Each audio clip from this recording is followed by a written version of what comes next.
Shalom Bapak Ibu semua yang dikasihi oleh Tuhan Yesus.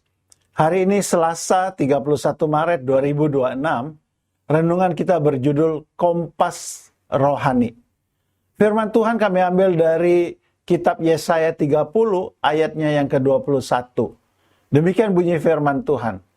Dan telingamu akan mendengar perkataan ini dari belakangmu. Inilah jalan, berjalanlah mengikutinya. Entah kamu menganan atau mengiri. Kompas memiliki sejarah panjang yang berawal dari Tiongkok kuno. Sekitar abad kedua sebelum Masehi, pada zaman dinasti Han, orang Tiongkok menemukan bahwa batu bermagnet alami yang disebut lodestone selalu menunjuk ke arah utara selatan.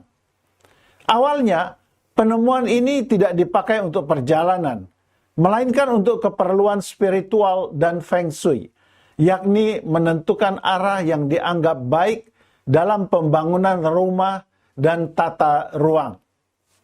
Namun, seiring perkembangan waktu, pada masa dinasti Song, sekitar abad ke-11, kompas mulai digunakan untuk navigasi laut. Hal ini menjadi terobosan besar karena memungkinkan pelaut berlayar jauh melewati daratan yang tidak lagi terlihat.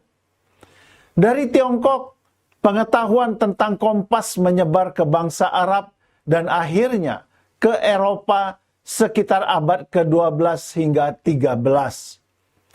Sejak saat itu, kompas menjadi alat penting yang mengubah sejarah dunia, membuka era penjelajahan samudra, mempertemukan berbagai bangsa, serta mendorong pertukaran budaya dan perdagangan global.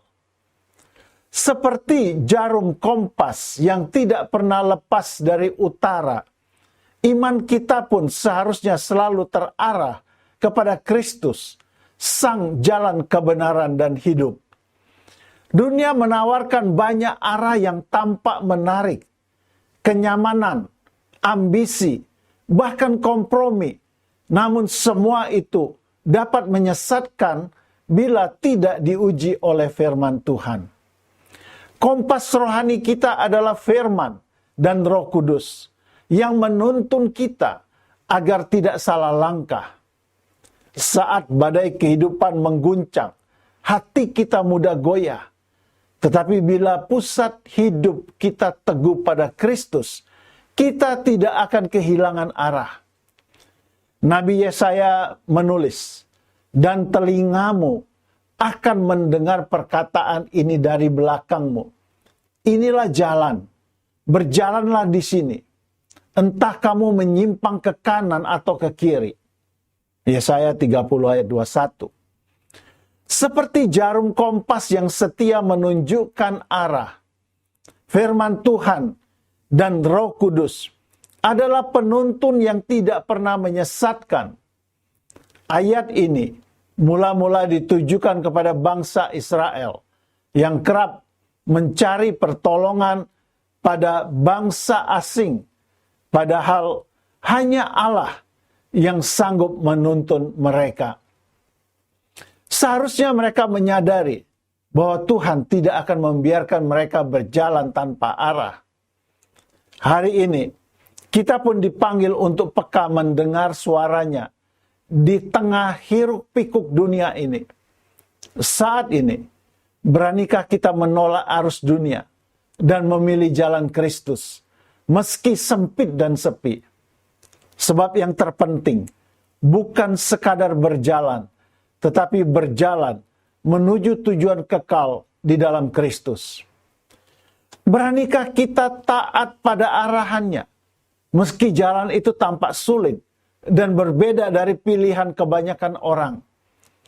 Maukah kita menjaga hati agar tetap teguh saat suara Tuhan terdengar lembut, sementara suara dunia begitu keras memikat? Maukah kita tidak hanya mendengar arahannya, tetapi melangkah dengan iman, meski belum melihat hasilnya? Akhirnya, maukah kita rela meninggalkan kenyamanan pribadi demi mengikuti jalan Tuhan yang seringkali menuntut pengorbanan. Kata-kata bijak hari ini, kompas hati sejati adalah Kristus. Suaranya selalu membawa kita ke arah yang benar. Bapak Ibu, mari kita tutup renungan ini dengan berdoa bersama-sama. Bapa, tuntunlah langkahku agar selalu setia pada jalan-Mu. Ajarku taat meski jalannya tidak mudah. Dalam nama Yesus aku berdoa dan bersyukur. Amin.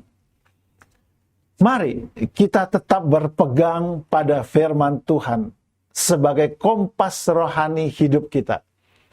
Kiranya melalui setiap renungan yang kami sampaikan, Bapak Ibu semua dikuatkan imannya. Selamat berkarya bagi Tuhan dan sesama. Tuhan Yesus memberkati kita sekalian. Haleluya. Amin.